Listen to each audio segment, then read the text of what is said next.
দেখেন এত ছোট গাছে নারিকেল হাতে ধরে রাখছি, মাটির সাথে নারিকেল ধরে রয়েছে। এখানে একটা বেড়া আছে, দেখেন ছোট যতটুকু, এত ছোট গাছে নারিকেল। এদিকে পুকুর পাড়, এখানে মালয়েশিয়ানদের একটা বাড়ি আছে, এটা এতটুকু বাড়িটা, এখানে এতটুকু বাড়ি। এই দেখেন একটি একটা ফল, এটা গাছ আমি এটা চিনি না, লটকন গাছ, সম্ভবত লটকন বলে, ওটা কোনো ফুল আসছে।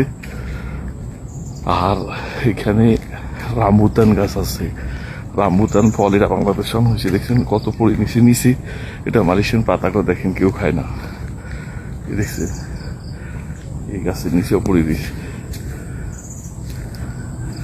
এই যে রামবুতান সরাসরি দেখে, ওই একটা ফল গাছ দেখি কি জানি চিনি না ওই ফলটা। তো এই যে নারিকেল, এটা পুকুর পাড়। আল্লাহ হাফেজ, ইনশাল্লাহ। এতটুকু লাইভ দেখালাম একটা গ্রামের পরিবেশে। ধন্যবাদ সবাইকে, আসসালামু আলাইকুম।